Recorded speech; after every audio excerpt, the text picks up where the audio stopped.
베드로후서 3장 1절부터 14절까지 제가 읽습니다.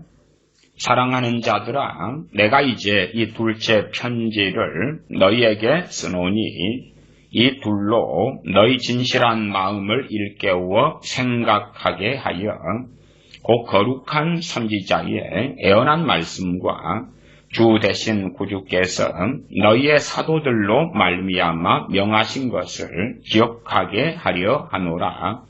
먼저 이것을 알지니 말세에 기롱하는 자들이 와서 자기의 정욕을 쫓아 행하며 기롱하여 가로되 주의 강림하신다는 약속이 어디 있느뇨? 조상들이 잔후로부터 만물이 처음 창조할 때와 같이 그냥 있다 하니 이는 하늘이 옛적부터 있는 것과 땅이 물에서 나와 물로 성립한 것도 하나님의 말씀으로 된 것을 저희가 풀어 잊으려 함이로다. 이로 말미암아 그때 세상은 물의 넘침으로 멸망하였으되 이제 하늘과 땅은 그 동일한 말씀으로 불사르기 위하여 간수하신 바 되어 경건치 아니한 사람들의 심판과 멸망의 날까지 보존하여 두신 것이니라. 사랑하는 자들아, 주께는 하루가 1000년 같고 1000년이 하루 같은 이 한 가지를 잊지 말라. 주의 약속은 어떤 이에 더디다고 생각하는 것 같이 더딘 것이 아니라 오직 너희를 대하여 오래 참으사 아무도 멸망치 않고 다 회개하기에 이르기를 원하시느니라. 그러나 주의 날이 도적같이 오리니 그날에는 하늘이 큰 소리로 떠나가고 체질이 뜨거운 불에 풀어지고 땅과 그 중에 있는 모든 일이 드러나리로다. 이 모든 것이 이렇게 풀어지리니 너희가 어떠한 사람이 되어야 마땅하뇨? 거룩한 행실과 경건함으로 하나님의 날이 임하기를 바라보고 간절히 사모하라. 그날에 하늘이 불에 타서 풀어지고 체질이 뜨거운 불에 녹아지려니와 우리는 그의 약속대로 의에 거하는 바 새 하늘과 새 땅을 바라보도다. 그러므로 사랑하는 자들아, 너희가 이것을 바라보나니 주 앞에서 점도 없고 흠도 없이 평강 가운데서 나타나기를 힘쓰라. 아멘. 오늘의 말씀을 긴 구절로 베드로후서 3장 1절부터 14절까지 읽었습니다. 그 가운데 핵심되는 구절로는 3장 9절의 말씀을 정하였습니다. 3장 9절에 주의 약속은 어떤 이에 더디다고 생각하는 것 같이 더딘 것이 아니라 오직 너희를 대하여 오래 참으사 아무도 멸망치 않고 다 회개하기에 이르기를 원하시느니라 하는 말씀입니다. 우리 주님을 믿는 사람들은 주님 부활 승천하신 이후로 진실로 주님을 찾고 구하는 사람들은 주님의 재림신앙으로 살아왔습니다. 그러나 종교인으로 남고 자신의 영광을 위한 하나의 종교적 기독교를 따르려 하는 사람들은 재림신앙은 또한 주님 재림하실 때에 부활이 함께 있지요. 그래서 재림신앙 이퀄 부활신앙이라고도 말씀하지요. 첫째 부활에 참여하는 자들은 복이 있다 말씀하지요. 재림신앙으로 주님을 섬기고 살아왔지만 그러나 주님과 마음이 먼 사람들은 재림신앙이란 온데간데 없어집니다. 세상은 계속하여 우리들에게 말하고 주장하여 왔습니다. 말하자면 보험회사다 그러면 자 연금을 준비하십시오. 저는 연금 준비가 지혜롭고 좋은 일이라고 말씀드렸습니다. 그러나 어떤 연금 준비를 할지라도 우리가 어그러진다면 그것은 내 인생을 내가 보장하려는 그러한 어리석은 일도 된다 하는 이중적인 측면도 말씀드렸습니다. 보험회사라면 우리에게 100세 시대를 이야기합니다. 앞으로 당신은 100세까지 사실 것입니다. 세상은 과학이 발달하고 의료가 발달하면서 점점점 오래 우리들에게 살 수 있을 것이라고 이야기합니다. 또한 얼마나 많은 건강 음식들이 있고 건강식품이 있고 유튜브나 방송 등에는 건강과 관련하여 많은 방송을 합니다. 그러한 건강 관련 방송들이나 건강식품들이 우리에게 전달하는 메시지는 사실은 간단합니다. 이 식품을 먹으면 당신은 장수할 것입니다. 이러한 건강관리, 이러한 운동, 이러한 체질 개선, 이러한 방식을 당신이 잘 사용한다면 100세 시대의 사람이 될 것입니다. 아니면 건강하게 무병장수할 것입니다. 하는 메시지를 전달합니다. 사실은 그것이 무서운 것이 되어지지요. 왜냐하면 세상은 끊임없이 그런 메시지를 전달하기 때문에 또한 보험회사 직원들도 열심히 전달하기 때문에 우리는 그렇게 우리의 생각과 마음이 고착됩니다. 다시 말하면 예를 들어 우리가 한 30살이다 그러면 100세 시대 또 30대라면 앞으로 더 과학은 문명은 발전할 걸 기대하면서 그때는 심지어 120세 시대라는 환상도 가질지도 모르겠습니다. 30살이다 그러면 앞으로 내가 주님 앞에 설 때까지 말하자면 인생이 마감될 때까지 70년 남았다. 넉넉하지 않습니까? 넉넉한 70년의 인생. 그러면 70년의 인생 가운데 상당히 많은 것은 크게 죄짓지 않는 속에서 여행도 다니고 먹을 것 먹고 마실 것 마시고 누릴 것 누리고 그 다음에 이제 노인 되면 다리에 힘이 없고 의욕이 없고 메뚜기도 침이 되고 이빨도 빠지고 앞이 보이지도 않고 또 밖으로 돌아다니는 것 자체가 힘들지요. 그러면 팔팔한 젊을 때는 부지런히 행복하게 즐겁게 재미나게 살다가 늙어서 어떻게 잡을까? 30살이면 한 100살까지 산다고 생각하면 한 80대에서 90대에서 그렇게 해서 좀 기도하고 하나님을 찾다가 죽으면 되지. 그래서 지금 시대의 신앙은 죽음신앙이에요. 죽음신앙. 그냥 언제 죽을 것인가 하는 것이지요. 그러나 성경에 우리에게 전하는 하나님의 메시지는 재림신앙입니다. 재림신앙. 언제 주님 오실런지 알지 못하니 깨어있어 준비하라 하는 것입니다. 물론 지금까지 돌아가신 분들은 다 주님의 재림을 보지 못하고 돌아가셨습니다. 주님 안에서 돌아가신 분들이나 주님 밖에서 죽은 사람들, 그래서 지옥에 들어가신 분들이나 다 주님의 재림의 세대는 아니었습니다. 주님께서 그것을 모르셨을까요? 그 재림신앙의 중요성이 소위 말세지마를 살고 있는 우리들에게 중요한 것인데 과거 1000년 전, 1500년 전, 1800년 전 혹은 1900년 전의 세대에게 별 의미가 없게 보인다는 것을 주님께서 왜 모르셨겠는가 그 말이에요.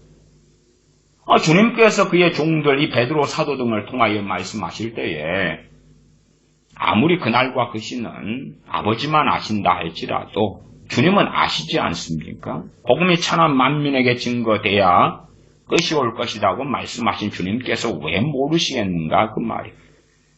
정확한 날과 때는 신은 하나님 아버지의 소관이라도 당연히 우리 주님께서 흘러가는 역사의 흐름을 왜 모르시겠습니까? 그러면 이 당대의 세대들, 베드로 후서다 그러면 후서를 받는 당대의 세대들이 아무리 주님의 재림을 기다려도 주님의 재림은 없다는 것을 뻔하겠지. 또한 AD 1세기, 2세기, 3세기로 가면서 얼마나 많은 순교자와 핍박의 시대를 교회가 보내왔습니까? 그러면 핍박의 시대를 보낸 사람들의 원동력 중에 하나는 재림신앙이었습니다. 그러나 그럼에도 불구하고 당연히 주님도 아실 것이고 또한 많은 사람도 인지할 수도 있었을지도 모르겠습니다. 어쨌든 지금까지 주님께서는 재림하지 않으셨습니다. 그리고 이제 말세 지말로 점점 다가오면서 우리 시대에 일지 않을까? 내가 살아있을 때지 않을까? 아니면 우리가 노년의 나이라면 혹시 내 살아있을 때는 안 될지 몰라도 내 자녀 때는 될 것이다. 그런 생각을 하지. 그러니까 성경의 재림신앙은 사실은 그것을 이야기하는 것은 또 아니에요. 무슨 말이냐 그러면 야, 내가 앞으로 한 30년 더 살 것인데 30년 안에는 오시겠지. 그걸 이야기하는 게 아니에요. 그렇게 말하면 우리가 한 80살이다 그러면 야, 내가 몇 살까지나 살까. 그런 이상한 이야기와 결론이 같아요. 그게 죽음을 준비하는 신앙과 재림신앙의 결론이 사실은 전혀 다른 것처럼 보이지만 어떤 사람들에게 있어서는 아주 유사품이 되어져 버려요. 그게 아니라 재림신앙의 본질은 뭐냐 하면 주님과 오늘 만날 준비가 되어 있어야 한다 하는 것이 본질입니다. 야, 아무래도 세상 돌아가는 거 봐서 한 10년, 20년 안에는 오실 것 같아. 그러면 10년, 20년 안에 준비하자. 그것은 사망, 죽음의 신앙과 같은 것이죠. 죽음을 준비하는 것이죠. 소위 말하면. 그것이 아니라 주님께서 오늘, 오직 오늘이라 하는 날 동안에 준비하라 하는 것입니다. 주님께서 오늘 오시면, 아니면 먼 시간이 아니라 주님께서 내일 오시면 그렇게 준비하라 그 말. 준비되어 있어라 하는 말씀을 하고 있는 것이고 하나님의 사람들은 이 재림신앙으로 살아왔던 것입니다. 그러나 세상에서 부지런히 사는 사람들, 세상을 즐기며 사는 사람들, 세상에 안주하고 사는 사람들은 재림신앙이 아니라 마치 재림신앙의 껍질을 뒤집어 쓰고 있지만 시대 흘러가는 것이 정말로 가기 때문에 아마 내 세대에는 오시지 않을까 그런 방식의 재림신앙. 그런 방식이라면 지금 한 90살 되셔서 살아계신 노인분들한테 이야기하시면 노인분들은 그렇게 말하지 않겠습니까? 나는 오늘 내일 하요. 그러면 주님 재림하시기 전에 나는 죽을 것 같소. 그럴 거 아닙니까? 그들이 생각하는 죽음 오늘 내일 하는 90살 된 노인분의 그런 분이 알고 있고 생각하고 있는 현실적인 그의 죽음에 대한 것이 우리 젊은 세대다 혹은 중장년의 세대가 생각하는 말세지 말에 주님의 재림보다 더 빠를 것 아닙니까? 아니면 말기 암 환자에게 물어보면 말기 암 환자는 이미 자신의 대강대략적인 사망의 시간대를 의사들부터 알아가지고 준비하고 있지요. 내가 어느 때 정도의 인생이 마감될 것이다. 한 3개월 시한부다, 6개월 시한부다. 건강을 잘 관리하시면 1년 시한부다. 그걸 알고 있지. 차라리 그런 사람들, 그런 가운데 주님 믿는 사람이라면 그가 죽음을 준비하는 것이 우리처럼 몇십 년을 바라보는 재림신앙을 가진 사람보다 더 현실적이고 더 나을 거라 그 말이에요. 그러나 진실로 재림신앙은 그런 것이 아닙니다. 오늘을 준비하는 것입니다. 오늘. 내일은 아니에요. 내일 기도해야지. 아니요? 틀렸습니다. 최근에도 제가 오직 오늘이라 하는 날 동안에 오늘에 대한 신앙과 믿음에 대한 설교를 한 적이 있습니다. 오늘 주님 앞에 설 준비를 하는 것이 재림신앙입니다. 올해? 내년에? 올해는 내가 바빠. 내년쯤에. 내가 내년도 바쁠 것 같아. 내후년쯤에. 우리 인생사가 당연히 바쁠 수 있습니다. 바쁜 그 시간대 가운데에서라도 어쨌든 우리는 화장실도 가고 밥도 먹고 이것저것 상당히 많이 합니다. 그렇기 때문에 그러한 시간의 도중에 내가 우선순위를 무엇을 가지느냐 그 말이에요. 내가 요리하기를 좋아한다면 내가 오직 오늘이라 하는 날 동안에 주님 앞에 설 준비가 안 됐다면 그 요리하는 시간을 희생시켜야지요. 그리고 오직 오늘이라 하는 날 동안에 내가 무슨 드라마나 유튜브 방송 듣는 걸 좋아하면 그것이 내 마음에 즐거움을 준다면 그것을 내려놓아야 되지. 내가 준비되지 않았으니까.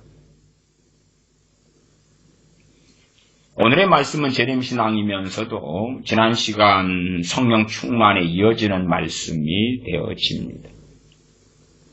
사실은 제 개인적으로는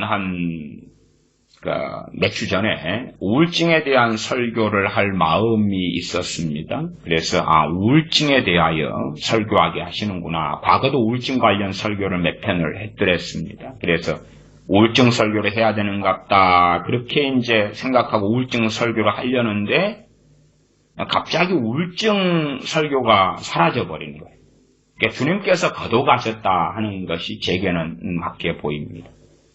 말하자면 우울증에 대한 치료의 도움을 최소한 말씀을 통해서 받아야 될 사람이 이제 대상이 아니게 돼버린 일이라고 제가 인식하고 알고 있었습니다.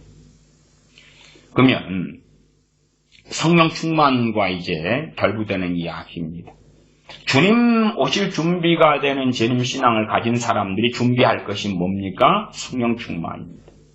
성령 충만은 뜬구름 잡는 그런 이야기가 아닙니다. 성령 충만은 그냥 환상이나 환각 속에 있는 이야기가 아닙니다. 어떤 분들은 성령 충만을 이론 속에, 화상 속에 집어넣습니다. 그런 분들은 명확한 사실이 하나가 있어요. 그는 성령 충만 받은 적이 없다 그 말이에요. 없는 사람은 이상과 허상입니다. 주님에 대하여 세례 요한은 소개했지요. 그는 불과 성령님으로 너희에게 세례 주실 것이다. 신학적으로 제일 먼저 받는 성령 충만을 성령 세례라 그렇게 말합니다. 성령 세례란 말은 세례는 침례입니다. 그릇이 있으면 그릇을 물속에 담근다는 것입니다. 담그면 물이 채워지겠죠. 성령님으로 그 사람이 꽉 채워지는 것입니다. 그러나 우리는 압니다. 그릇마다 크기가 다르다는 것을. 그릇마다 크기가 달라요. 그러니까 우리가 성령 충만도 상당히 많은 부분에 비유적으로 설명할 수밖에 없고 비유의 한계는 있다는 것은 이해하시면 좋겠습니다. 내가 종직인데 간장 종직이 작은 그릇이지요. 그것을 물속에 잠그면 간장 종지가 가득 찰 것입니다. 그럼 그걸 충만하다 그런 거예요. 가득 찼다 그래요. 그래서 어떤 면에서 이 침례, 성령 침례, 성령 세례와 성령 충만은 같은 걸 이야기하면서도 사실 개념은 약간 달라요. 말하자면 성령 세례, 성령 침례는 본래 세례가 침례라는 단어예요. 그 물에 이렇게 잠그는 행위예요. 그런 것처럼 성령님께 잠그는 거예요. 잠금의 결과가 뭐죠? 충만이지.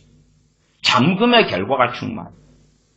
성령 세례와 성령 충만은 함께 가는 것이 자연스럽게 이어지는 것이어서 그냥 유월절과 무교절이 이어지는 것처럼 때로는 그래서 유월절의 절기를 무교절을 포함시키기도 하고 무교절 절기에 어떨 때는 성경 문맥상 유월절을 포함시키기도 해요.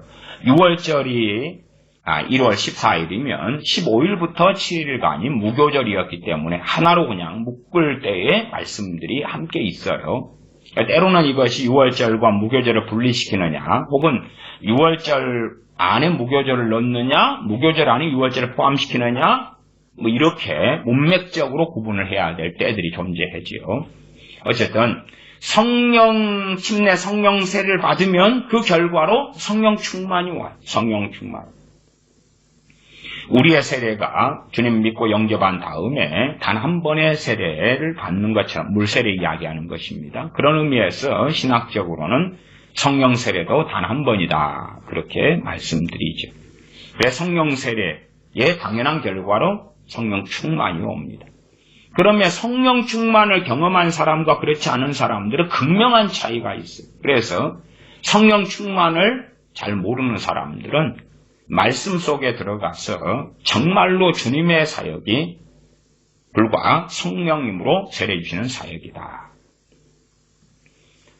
참 어리석은 사람들, 신학적으로 세대주의 같은 사람들의 신학 중에 하나가 구약은 율법 시대, 신약은 복음 시대 아니면 세대주의가 많이 사용하는 것이 절기들입니다. 여호와의 7대 절기 혹은 이스라엘의 3대 절기, 3대 명절 이런 절기들을 사용합니다.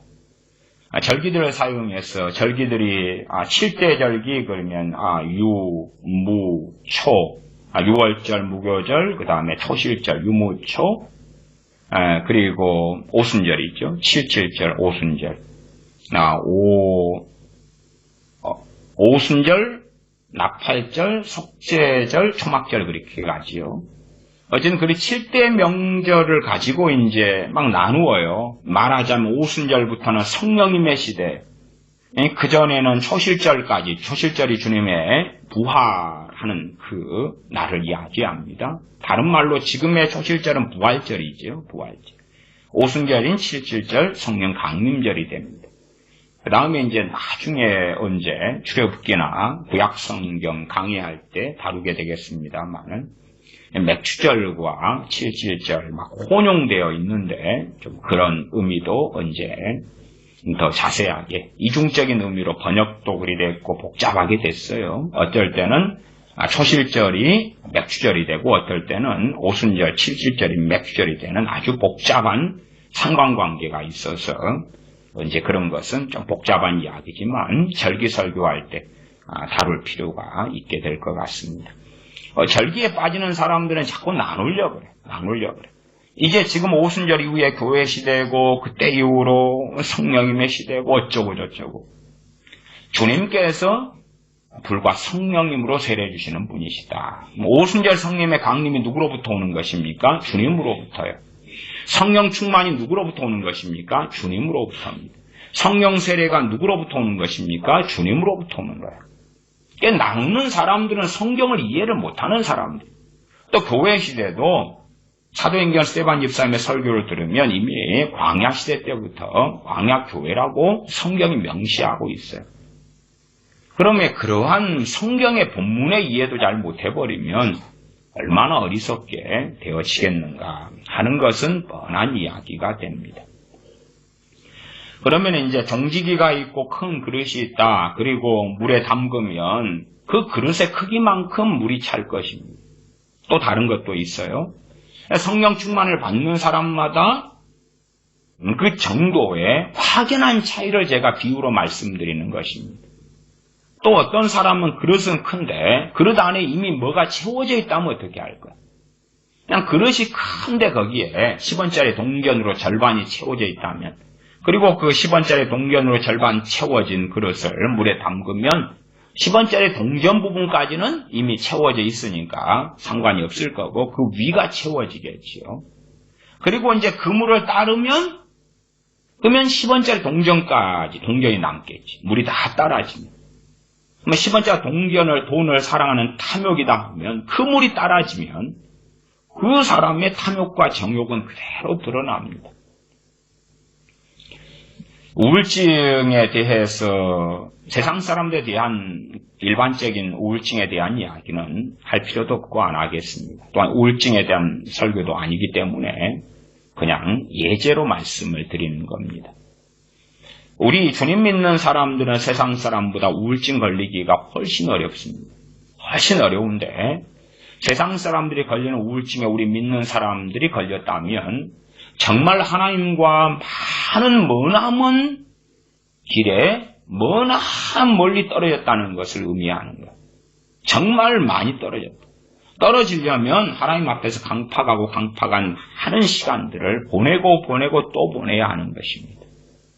그림을 배우기 위하여 그림 공부에 투자를 많이 해야지만이 그림 실력이 있을 거 아닙니까? 물론 재능이 좋으면 좀 더 빠르겠지요. 운동도 마찬가지입니다. 그런 것처럼 이 죄악 속에 들어가고 누가요? 크리스천이. 그렇게 할 때 이제 오는 것이 우울증입니다. 물론 저는 어떤 사람이 믿기 전에 이미 만성 우울증에 걸려 있다가 믿은 경우를 이야기하지는 않습니다. 그냥 그것은 동전이 이미 꽉 차 있다가 조금 비어있는 부분에 그가 성령 충만 받았다 해도 그 위에 물이 차는 거예요. 그러면 그것을 어떤 사람들은 어떻게 경험하냐 그러면 야, 내 우울증이 처리됐다 그렇게 경험을 해요. 믿기 전에 우울증을 가진 사람이 성령 충만을 받으면 처리됐다고 생각해요. 그러나 그 위에 물이 덮여 있는 거예요. 그냥 채워져 있는 거예요. 그러니까 그 물만 사라지면 그대로 자기 문제가 드러나는 것입니다. 우리나라 강이든 바다든 쓰레기 문제는 굉장히 심합니다. 간혹 낚시를 하면 낚시 바늘에 걸리는 게 물고기가 아니라 쓰레기일 때는 바닷가 등에서는 많습니다. 그런 것처럼 바닷물이 덮여져 있을 때는 내 안에가 온갖 쓰레기가 가득하게 있어도 표시가 별로 안 나요. 그러다가 물이 드러나고 나면 그러면 그 안에 쓰레기 더미가 드러나게 되지. 마찬가지로요.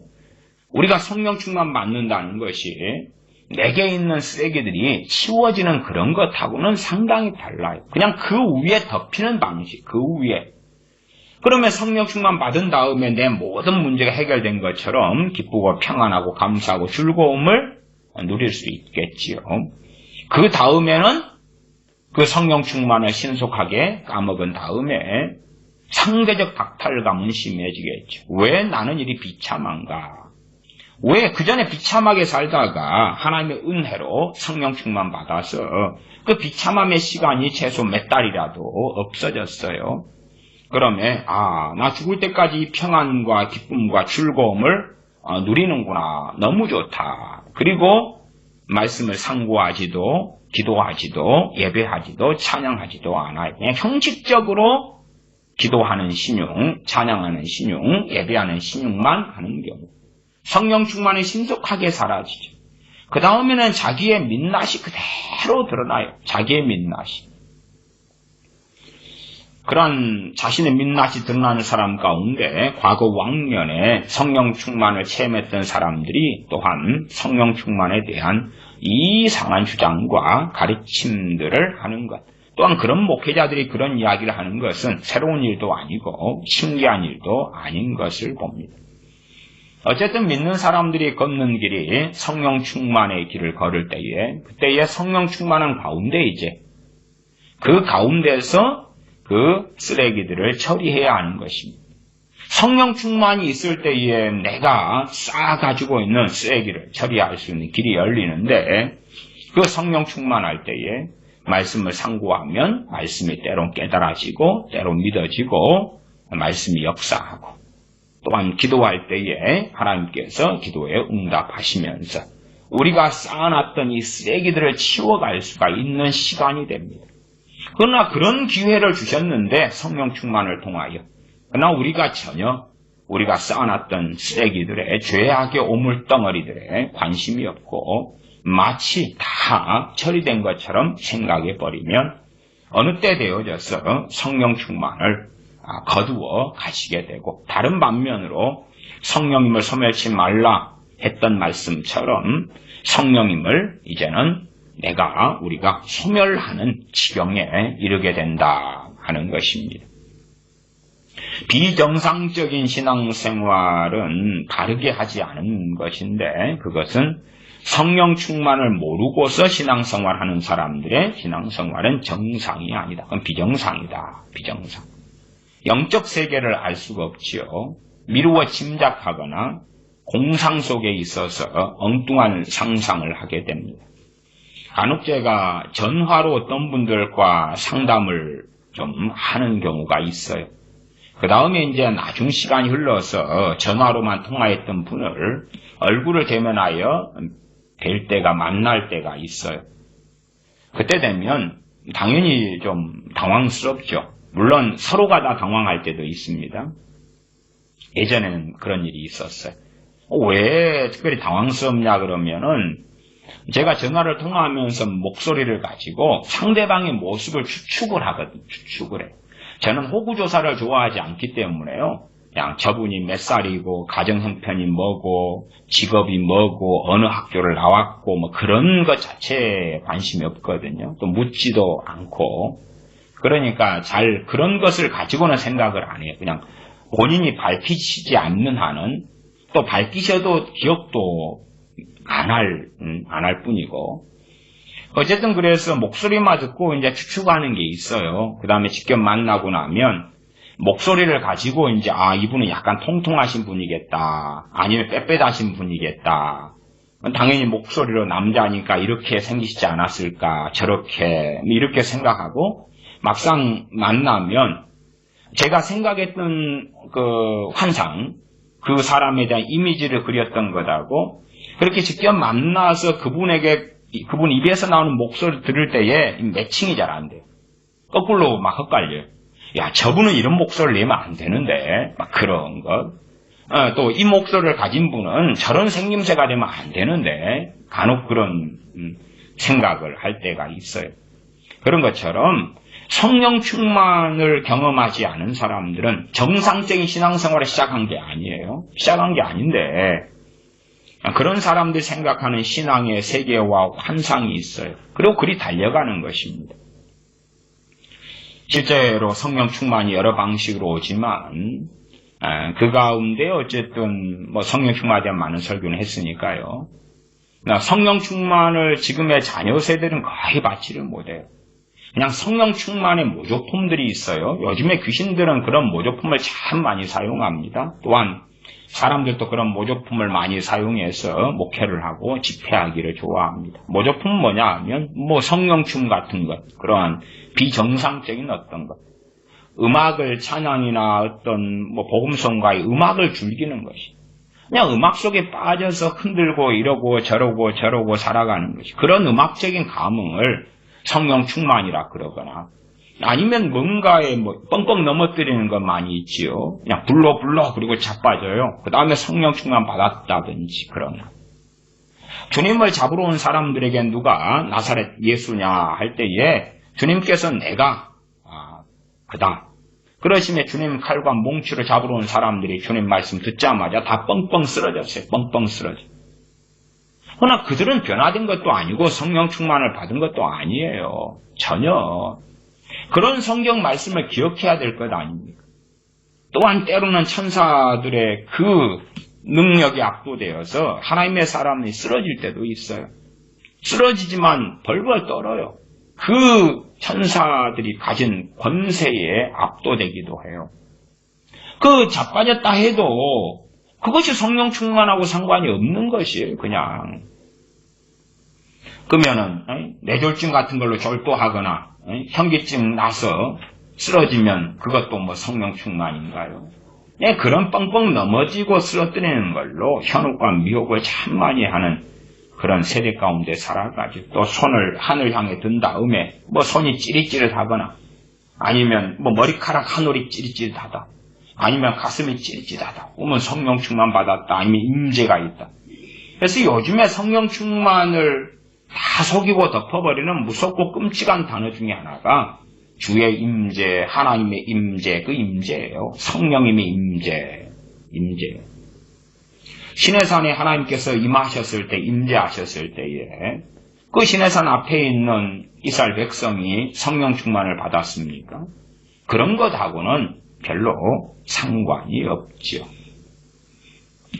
그러면 성령 충만은 그리스도인의 삶 속에 중심에 놓여 있는 것이다. 중심에. 그 다음에 성령 충만을 받지 않으면 정상적인 그리스도인의 삶은 살 수가 없다. 제가 우울증 이야기를 했는데 우울증은 하나의 예제로 이야기하는 것입니다. 우울증을 저는 우울증 상담이나 이런 것을 꽤 해왔기 때문에 우울증의 기본적인 질문, 우울증을 누가 앓고 있느냐 그럴 때 첫 번째 질문으로 사용하는 게 있어요. 자살 충동이 있습니까? 그게 있다 그러면 우울증이구나 이렇게 기본적으로 다. 그러니까 우울증 조사를 할 때에 자살에 대한 충동을 먼저 물어요. 그러면 그에 대한 답변을 들을 때에 우울증이 얼마나 깊은가, 약한가 등등을 다 확인할 수 있는 겁니다. 자살과 우울증은 그냥 함께 가는 거예요. 그래서 누가 자살했다 그러면은 저 사람의 병의 원인은 우울증이다. 이렇게 단정을 내리는 것은 보편적이에요. 그냥 보편적이에요.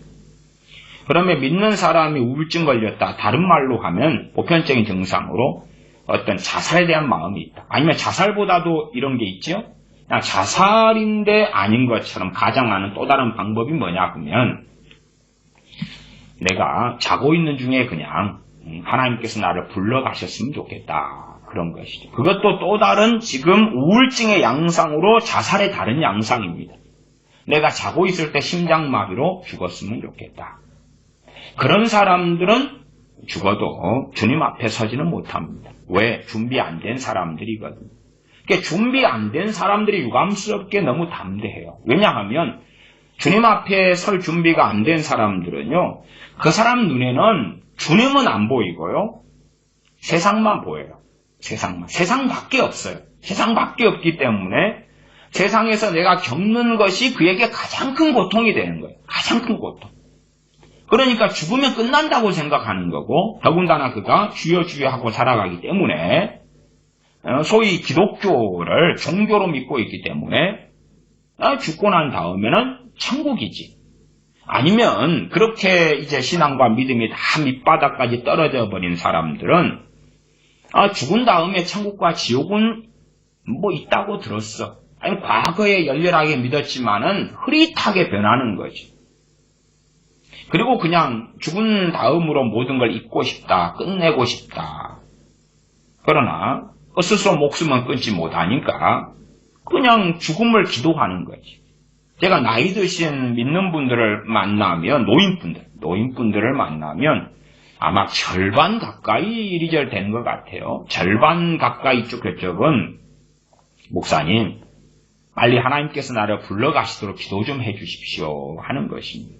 아니 연세가 85이다 그러면은 이제 몸이 아프고 요양기관에 있고 소망은 없고 뭐 하겠습니까? 죽는 것밖에 없는 거지. 나 문제는 왜 하나님께서 그분을 빨리 데려가시지 않느냐 그러면 준비가 안 됐기 때문에. 그러나 세상에서 몸 아픈 게 현실의 가장 큰 고통 중에 하나고, 가족 중에서의 고통, 자녀 때문의 고통, 부부간의 고통, 경제, 돈 문제의 고통, 빚쟁이가 쫓아오는 고통 등등등. 그런 걸 당할 때에 현실의 문제가 가장 큰 것이 되는 거예요. 대인관계 문제, 연인과의 문제, 부부와의 문제, 현실의 문제가 가장 큰 것이 되는 거예요. 그리고 이제 그리 빠져 들어가 버려. 구덩이를 파고 그 안에 깊이 들어가 버려. 그러면 그가 성령 충만을 받았다 할지라도 그 은혜는 신속하게 소멸되죠.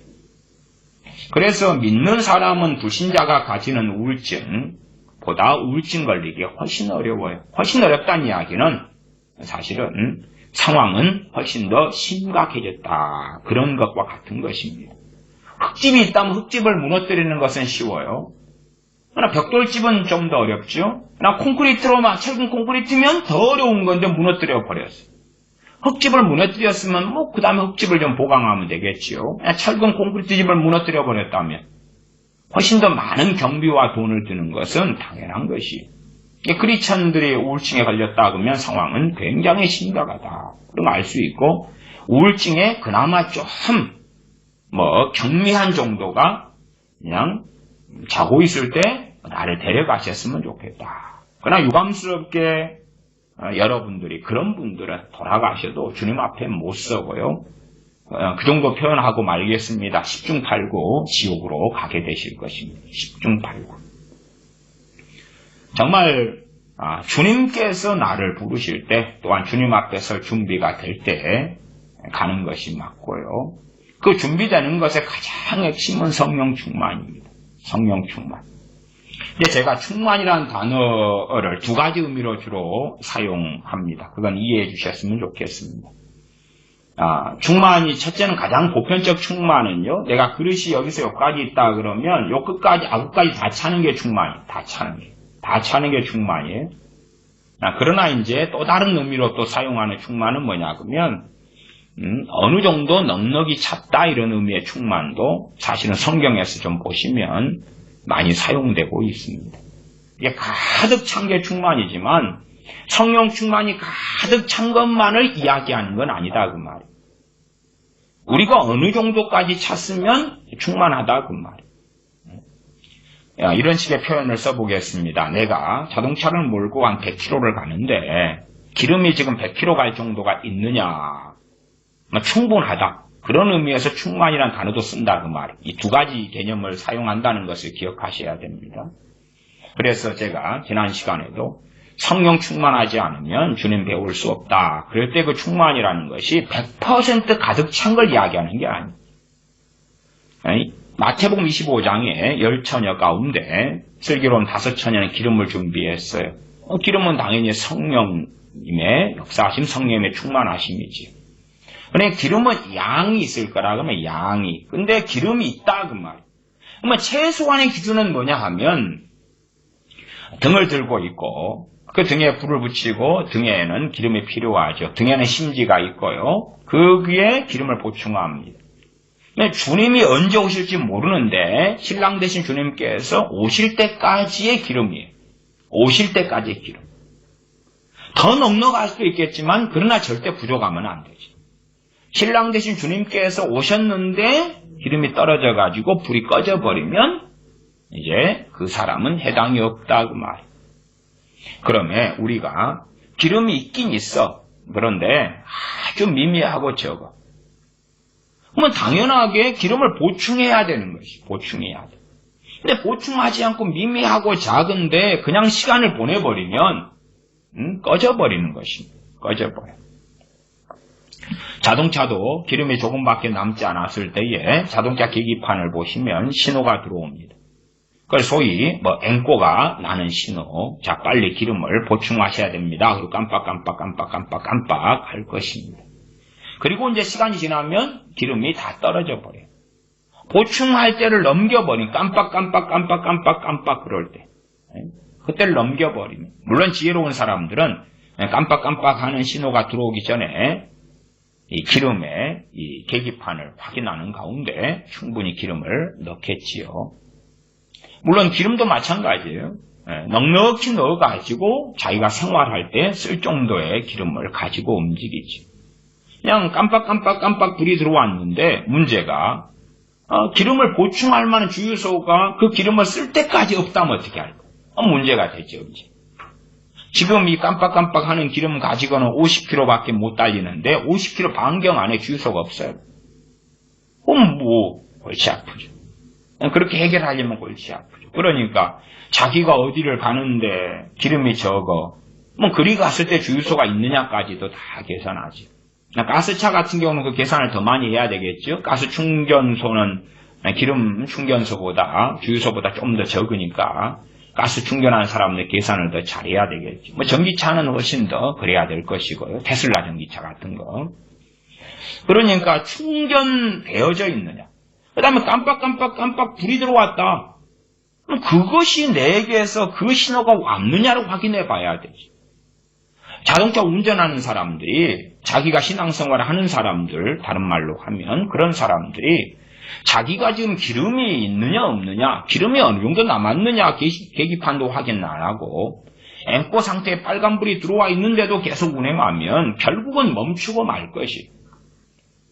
그러면 지금 믿는 사람에게 우울증이 왔다 그 정도가 되면 정말 아주 잘해도요. 아주 잘해도 그 말은 믿기 전부터 우울증이어가지고 처리 안 된 상태에 흘러와가지고 그런 경우는 앵꼬 상태, 빨간불 들어온 상태, 계기판에 아직 차는 갈 수 있는데 그러나 이제 믿기 전에는 우울증이 없다가 믿은 다음에 차에 찬 사건이나 가정문제, 부부문제, 자녀문제, 돈문제 등으로 해서 생겼다. 그럴 때는 그것은 앵꼬 나버린 것입니다.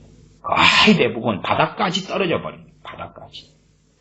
자동차도 앵꼬가 나버리면 힘들어요. 기름이 빨간불이 있을 때는 그냥 주유만 하면 되는데 앵꼬가 나버리면 그 엔진 안에 있는 기름까지도 연소시켜 소모시켜 써버린 거기 때문에 정비소에 가서 돈을 내고 좀 심각하게 고쳐야 돼. 그 정도까지 가야 돼. 기름이 있는 상태에서는 충전하는 게 쉬운데 아주 100% 다 떨어져 버렸어. 그냥 깜빡 불이 들어오는 상태인데 계속 될 대로 대락으로 운전해 가버렸어요. 그러면 이제 중간에 멈춰버리죠. 그런 상황에서는 단순하게 기름만 충전한다고 갈 수 있는 게 아니라고 말이에요. 그런 상태처럼 신앙의 모양과 양상도 상당히 유사하다. 그건 기억하셔야 돼요. 제가 지난 시간에 트랙터를 몰다가 도로 한가운데서 트랙터가 멈춘 이야기를 했습니다. 트랙터를 운전하기 전에 이제 기름량을 봤더니 기름량이 좀 적어요. 그래서 충분하게 넣는다고 트랙터를 몰 때는 옆에가 큰 드럼통을 따로 갖다 놓고 이렇게 펌프로 해서 직접 주유합니다. 트랙터 농기계니까. 근데 하필이면 이제 그 전날에 비가 왔는데 약간 그 앞에 트랙터 사용했던 사람이 그 기름통의 어떤 이 뚜껑을 제대로 잘 닫지 못했던 모양이에요. 그래서 그걸 인지하지 못했는데 비가 와가지고 드럼통 안에 기름 안에 물이 좀 들어가 버린 거야. 이게 멋모르고 이제 펌프로 주유를 했는데 물과 기름이 섞인 것을 주유를 한 거야. 주로 기름 위에가 물이 뜨거든요. 그러나 같이 그냥 주유를 해버린 거야. 그것을 제가 비유를 사용하여 말씀드릴 때에 그것을 미혹이다 그렇게 말씀해요. 미혹이다. 미혹이면 이제 기름이 진리라고 합시다. 그냥 성령님의 역사하심, 진리의 역사, 진리의 성령의 역사로 말씀을 깨닫고 알고 뭐 그런 것이라고 가정하면 그냥 여기에서 물은 잘못된 그런 귀신의 역사, 마귀 역사, 거짓 선지자, 거짓 선생들의 가르침 등등 또한 어떤 귀신으로부터 속살거리는 계시가 오고 음성이 오고 짬뽕되는 것 어떤 것이라고 합시다. 그렇게 해서 물과 기름이 짬뽕돼 가지고 주유가 돼버린 경우는 훨씬 더 심각합니다. 다시 말하면 첫 번째는 쓸모가 없어요. 기름과 물이 섞인 경우에는 거기에 있는 기름을 쓸 수 없어요. 그래서 전부 다 비워내야 돼. 다 비워야 돼. 다 비워야 돼. 그 다음에 또 문제가요. 제가 도로가에서 트랙터가 멈췄는데 상황은 굉장히 심각해졌어요. 왜냐하면 물과 기름이 섞여버린 그러한 기름이 엔진 속까지 들어가 버렸어요. 그래가지고 그걸 고치기 위해서는요. 그 엔진 안에 있는 것을 전부 다 입으로 다 빨아냈어요. 다 빨아냈어요. 빨아내고 뱉고 빨아내고 뱉고 빨아내고 뱉고 엔진 안에 물과 기름까지 다 들어가 버립니다. 그러니까 미혹이란 문제는요. 굉장히 심각한 문제예요. 미혹이 되면 처음부터 다시 시작해야 돼. 다 비우고 다 내리고 다시 시작해. 원론적인 이야기입니다. 미혹이 되어버리면 물과 기름이 섞여버려. 이걸 분리해서 쓰지 못해요. 분리해서 쓰지 못해. 정말 분리해서 쓸 수 있도록 어딘가에 있는 시설이 있는데 가져가면 배보다 배꼽이 훨씬 더 크죠. 그냥 다 버리는 거예요. 다.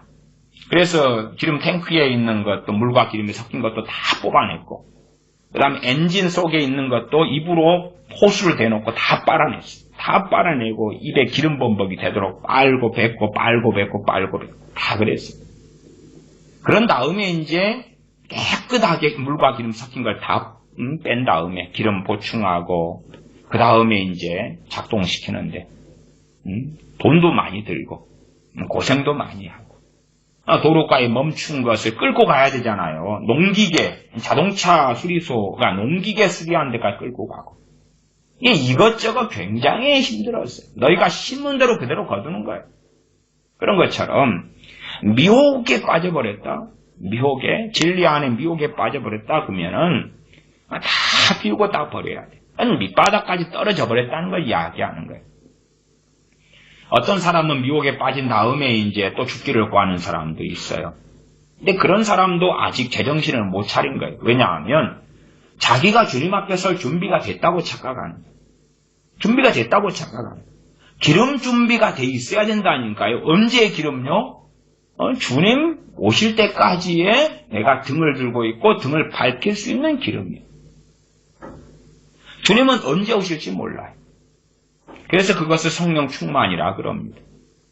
얼마까지의 기름이 필요할지 몰라도 기름은 계속 보충해야 돼. 계속 채워 넣어야 돼. 언제까지요? 주님 오실 때까지. 그러면 내가 최소한 그렇게 말씀드릴게요. 앵꼬 현상이 어떤 현상이 있냐? 아니면 기름이 다 밑바닥 나버렸다. 그냥 성령 역사가 내게 없다. 성령님의 역사하심은 하나님의 은혜에 속한 것이 그게 없다. 그건 간단하게 우리가 다 점검하고 체크할 수 있어요. 과거에는 제가 설교 가운데 귀신 역사하는 그러한 역사하고 있을 때 증상들, 현상들도 많이 설명해드렸습니다. 반면에 또한 이러한 은혜가 소멸될 때에 이러한 소위 앵꼬 현상 같은 것도 제가 말씀도 드렸어요. 하나님의 은혜가 내게 소멸되어 버려서 내가 정말로 긴급한 상태에 빠졌다. 문제는 긴급한 상태에 빠졌는데 그걸 진단하지 못하는 사람들에 있는 거야. 긴급한 상태에 빠졌으면 긴급한 줄 알아야 돼. 우리가 상황상 긴급할 때에 주로 도둑의 문제다. 도적이나 강도, 폭행, 살인의 문제다. 그럼 경찰에 연락하고요. 의료적인 문제다. 또한 119 우리가 간판이 있는데 바람 세게 불어서 이 간판이 떨어지게 됐어. 흔들리게 떨어지게 됐어. 그러면 그것도 119 소방대에 전화하거나 그렇게 해야지. 문제에 따라 사안에 따라 틀리지만 긴급하고 정말 절박하고 문제다. 긴급한 상황이 생기면 그것이 1순위로 처리가 돼야 되는 거예요. 처리가 돼. 뭐 우리가 긴급한 상황이 벌어졌다. 아주 그냥 신앙에서 밑바닥이 되어졌다.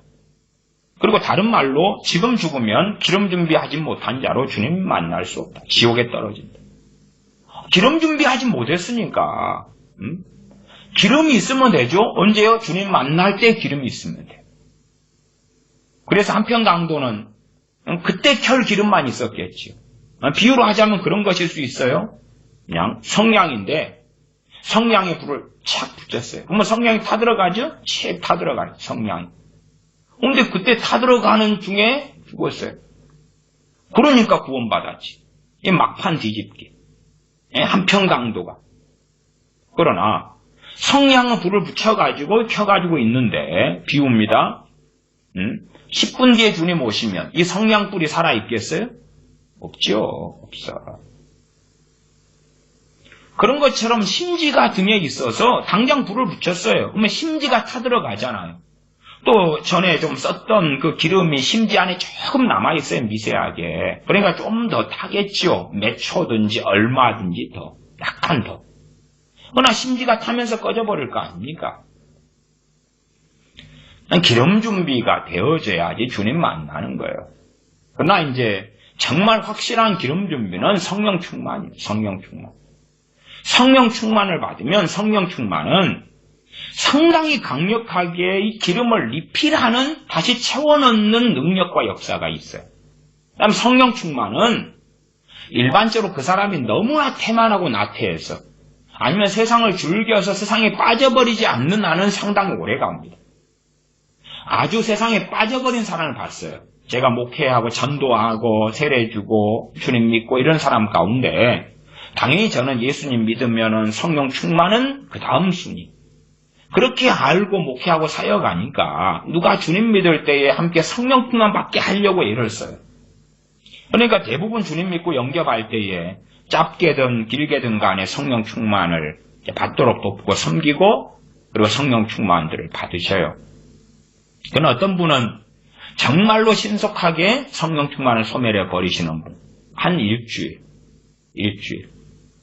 말하자면 그냥 무당하고 놀고 무당을 어머니로 삼고 그 다음에 예배도 드리지 않고 세상에 빠지고 뭐 그렇게 빠지는 그런 경우 한 일주일. 그 다음에 짧게 걸리는 사람이 이제 또 한 3주도 있고 짧게 그냥 성령 충만을 다 소멸해버려요. 그 다음에는 한 3, 4개월. 그래도 성령 충만은 1년 이상은 유지를 해야 돼요. 그게 저는 성경에는 없습니다만은 그 정도 돼야지 최소한 정상이다. 아니 우리 자녀가 용돈이 우리 자녀의 기준으로 한 5만 원 있으면 넉넉히 쓴다고 합시다. 또 5만 원 줬으면 한 달을 넉넉히 쓰라고 다 계산해서 줬다고 해요. 가정을. 그런데 5만 원 줬는데 하루 만에 다 먹어버렸으면 그런 경우도 있다고 말이 있어. 내 자녀가 한 대학생이다 그래서 생활비 포함해서 100만 원을 한 달에 준다. 넉넉할 것 같은데 얘가 여자친구 100일 기념이다 해가지고 목걸이 하나 사주고 어쩌고 저쩌고 해가지고 3일 만에 다 써버렸다. 그럼 정상이 아니죠. 근데 그 정상이 아닌 사람이 있더라니까요. 있어. 내 자녀에게 용돈이 큰 용돈이 주어진 것처럼 쉽게 이렇게 특별하지 않는 한은 성령 충만은 잘 소멸이 안 돼요. 또한 소멸되는 것처럼 보여도 복구력이 굉장히 강해요. 굉장히 강해요. 왜 충만이다 그러면 아구까지 채워져 있는 거예요. 자기 딴에는. 야, 이 정도면 큰 돈이다 느끼는 것이 어른이 틀리고 아이가 틀릴 거 아닙니까? 그 입장에서 충만한 거예요. 충만해. 근데 신속하게 써버려. 그런 경우는 어려운데 정말 강팍한 경우죠. 그런 경우의 사례들을 살펴보면 전혀 기도하지 않은, 예배 드리는 데 관심 없음, 성령 충만이 오니까 평안해지거든. 또 뭔가를 하면 다 될 것 같아요. 자신감도 와요. 소망도 생겨요. 기도하면 응답이 있을 것 같은 믿음도 역사하는 것 같아요. 그러나 하나님께 영광 돌리는 것은 관심 없고 하나님 말씀을 청종하는 것도 관심이 없고 신속하게 사라지죠. 그러나 성령 충만을 받는 그리스도인이 하나님을 기쁘시게 하고 주님과 동행하려 하고 주님 안에 거하려 하고 하나님 말씀을 깨닫고 순종하여 주님을 기쁘시게 하는 길을 걷고자 하는 사람이라면 성령 충만은 어지간해서는 소멸 안 됩니다. 어지간해서는 소멸 안 돼요. 그 다음에 성령 충만을 은혜로 이야기한다면 그 은혜가 있기 때문에요. 그 은혜가 나를 도와요. 하나님의 그 은혜가 나를 도와요. 그러나 이제 밑바닥까지 떨어져 버렸거나 빨간불 긴급신호 들어올 정도까지 돼버리면 알 수가 있어요. 주님 만날 준비가 이제 안 돼버린 상황인데 그런 상황이 되면 기도가 안 돼요. 기도가 안 돼요. 기도가 안 나와. 뭐 긴급한 거예요. 긴급한 거. 지금 큰일 난 거예요. 지금 큰일 난 거. 그냥 말하자면 맹장이 지금 터져버린 거예요. 터져버린 거. 맹장이 터져버렸으면 그거 방치해두면 생명을 잃어요. 네? 그런 것처럼 긴급하게 됐어요. 기도가 안 돼. 찬양이 안 돼. 그냥 말씀을 보기도 싫고 관심도 없어요. 한 사람의 거듭난 크리스찬이라는 전제 속에 드리는 말씀이에요. 불신자라는 전제 아니고 한 사람의 크리스찬. 그러면 정말 심각하게 됐어요. 심각하게. 제가 지난 시간에도 제가 그런 지경까지도 빠졌었다고 말씀드렸어요. 그 지경에 빠졌을 때에 기도를 몇 초도 못해요. 몇 초도. 기도 자체가 아니라요. 아버지 그리고 주여 그럼 바로 짓눌려버려요. 귀신에게 짓눌려버리고 마귀에게 귀신에게 짓눌려버려요. 그냥 아버지 주여 그러면 거꾸라져 버려요. 당모가지병이라 그래요. 거꾸라져 버려요. 기도를 못해요. 집중도 안 돼요. 집중도. 그러한 아주 밑바닥까지 떨어져가지고 다시 영적으로 신앙으로 회복하려고요. 정말 한 달 그 이상인지 정확하게 그때 이제 어머니 정사님께서 계셨기 때문에 나중에 이야기를 해봐야 될 것 같아요. 근데 제 기억에는 어쨌든 한 달은 너끈히 넘은 것 같아요. 그래서 그 시간 동안에 밥 먹고 화장실 가고 하는 걸 빼놓고는 제가 어느 교회에 전도사로 있었기 때문에 특별히 할 일이 이제 토요일이나 주일 정도 말고는 없었어요. 그냥 소위 올인을 했어요. 올인을 해서 주여 하는데 기도가 안 돼. 그냥 버티기. 하나님 앞에서 나를 긍휼히 여겨달라고. 그냥 버티고 견디는 거예요. 버티고 견뎌. 한 달 이상의 시간이 흘러가니까 이제 성령 충만을 주시면서 영적인 회복이 되었어요. 정말 쉽지 않은 거예요. 그러나 기도도 안 돼. 찬양도 안 돼. 예배도 안 돼. 신앙도 다 밑바닥이 되었어요. 하나님 말씀을 지키고자 하는 열망 자체도 없어요. 관심도 없고 사는 게 그냥 지옥이에요. 우울증까지 와서 3년을 앓으니까요. 항상 죽고 싶어요. 항상. 그래서 높은 다리가 있으면은 다리에서 뛰어내리는 것이 계속 보여요. 내가 뛰어내리는 장면이 보인다니까. 장면. 연상이 돼요. 그냥 높은 데만 가면. 그래서 되도록이면 높은 데를 피해 다녔어요. 높은 데만 가면 내가 뛰어내리는 이 그림이 그려지고 상상이 되고 그 다음에 충동도 간혹 일어나. 심해지는 거지요. 그래서 높은 데를 되도록이면 안 가려고 그랬어요. 안 가고 낮은 데만. 왜냐하면 자꾸만 연상이 되도록 귀신 역사하고 막 난리가 나는 거예요. 그렇게는 못 살지요. 그래서 엎드리고 그때가 30대 중반 가까이 됐을 때 30 몇 살이었을까요? 한 30 됐을까? 두세 됐을까? 그런 나이였던 것 같아요. 그러면 정말로 이게 벗어나는 게 쉽지 않아. 아주 밑바닥까지 떨어져 버렸을 때에 하나님을 자꾸 구하는 게 쉽지 않아요. 그러나 오직 오늘이라 하는 날 동안에 그 걸음을 걸어야 돼. 그 걸음을 걸어. 그래도 감사한 말씀이요. 주님의 재림신앙, 재림에 대한 약속과 말씀들이 쭉 있는데 오늘 본문의 핵심은 베드로후서 3장 9절이라고 말씀드렸지요. 9절을 잘 이해하시면 좋겠습니다. 9절에 대한 왜곡이나 오류가 아주 심합니다. 9절을 잘 이해하셔야 됩니다. 3장 9절.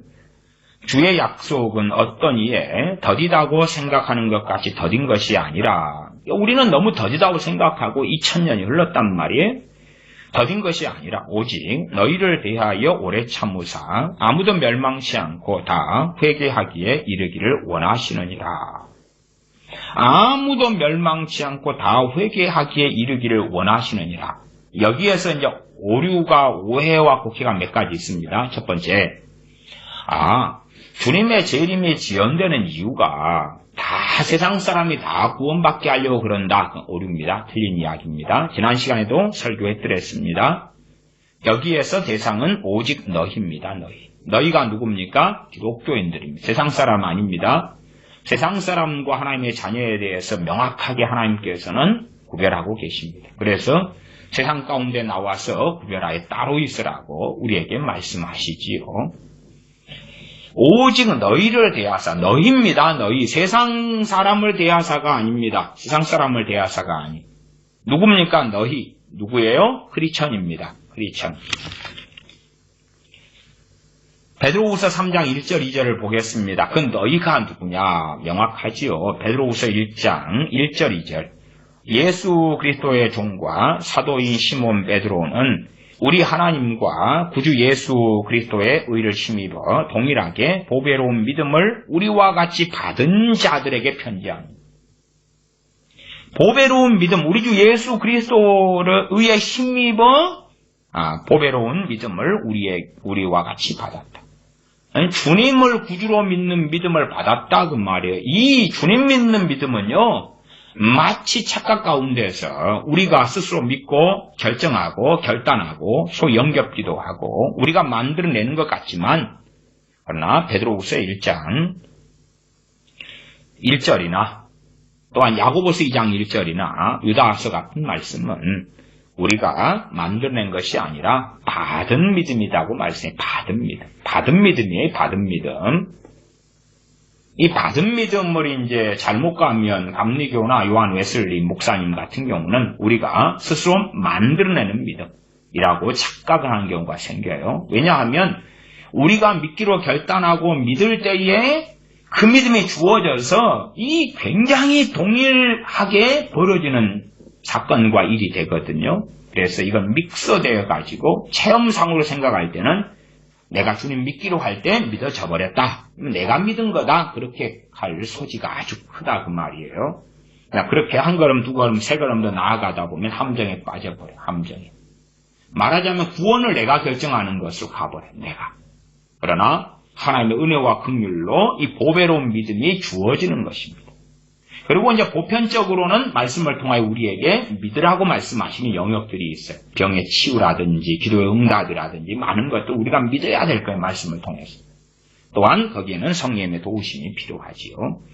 그러나 구원 얻는 보배로운 믿음은 우리가 받는 것이에요. 이 받은 사람들에게 편지한다 그 말.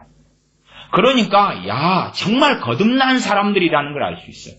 문제는 베드로후서 3장 9절로 가면 거듭난 그 사람 가운데 오직 너희지요. 보배로운 믿음을 받은 사람들이 너희인데 오직 너희를 대하여 오래 참으사. 왜 오래 참으시지? 그냥 오셔가지고 데려가시면 되시는데. 근데 보배로운 믿음을 받았는데 현재형으로 멸망받을 사람이 많다 그 말이에요. 그래서 아무도 멸망치 않기를 원하시기 때문에 멸망받지 않으려면 뭘 해야 됩니까? 회개를 해야 돼요. 회개를 해야 돼요. 아무도 멸망치 않고 다 회개하기에 이르기를 원하시느니라. 고린도전서와 후서로 이야기한다면 고린도전서의 어떤 사람들이 죄를 통하여서 추방당하기도 했고 책망을 심각하게 받았어요. 고린도후서에서는 회개케 하는 근심을 해서 근심을 통하여 회개함에 이르렀다. 그것을 구원에 이르는 회개라고 말씀해요. 구원에 이르는 회개. 그것은 안 믿은 사람들이 아니라요. 지금 고린도 후서로 이야기한다면 고린도 교회 교인들이에요. 성령님의 은사도 받기도 했고 주님을 영접하기도 한 세례받은 그 교인들 가운데 회개가 필요했다 그 말이에요. 그 회개한 사람들을 구원에 이르는 회개를 했다고 말씀합니다. 그러니까 불신자가 하는 구원에 이르는 회개가 있고요. 그 다음에 내가 믿고 거듭난 사람인데 구원을 상실해버린 거예요. 잃어버린 거예요. 그러면 구원에 이르는 회개가 필요해요. 베드로 사도 시대 때도 보배로운 믿음을 받았는데 구원을 상실해버린 거예요. 말하자면 회개하지 않으면 구원받지 못하는 많은 사람들이 있었어요. 그래서 베드로 사도가 증언하는 것이 너희에 대하여 오래 참고 계신다. 왜? 너희에게 회개할 기회를 충분히 주려고. 옛날 나이 드신 분들은 원망하는 이야기를 그렇게 하셔요. 내 부모님이 나를 학교에 보내주지 않았다고 그런 원망들을 하셔요. 뭐 환경상 가난했던 시대는 그럴 수밖에 없었기도 해요. 그런데 이제 지금같이 풍족한 시대에 우리 자녀들을 최소한은 초등학교, 중학교, 고등학교나 아니면 집에서 홈스쿨을 하든지 간에 공부할 기회를 안 주면 슬프지요. 공부할 기회를 줘야 될까? 그 다음에 성경책도 하나씩 사주고 주님 믿을 기회도 줘야 될까? 그치요? 주님 믿을 기회도 주고 공부할 기회도 주고 그 기회를 박탈됐다면 참 슬프지요. 참으로 주님께서는 자비로우셔서요. 예수님 믿는 사람들에게 왜 주님께서 재림하시는 것을 늦추시느냐, 지연하고 계시느냐. 회개할 시간을 충분히 주시려고 그래요. 아무도 핑계댈 수 없잖아요. 야, 주님 오시면 저는 주님 뵈게 될 거예요. 주님 만나서 영원한 아버지의 나라 천국에 들어가게 될 거예요. 그러나 주님은 아시죠. 아니, 못 그래. 너희들 대다수가 그렇게 되지 못해. 그러면 주님 재림이 지연되고 있는 이유는 너희 때문이야. 너희 그리스도인들, 너희 기독교인들, 너희 믿는 자들 너희 때문이야. 너희가 생각하기를 주님 오시면 다 들림받거나 주님 오시면 주님 재림, 주님 오시면 이 세상의 삶은 끝나요. 주님의 공중 강림으로 말씀드리자면 우리가 자고 있다가 둘이 자다가 하나가 데려가고 둘이 밭을 갈다가 하나 데려감을 당하고 성도의 휴거지요. 그리고 이 세상에는 대환란이 시작됩니다.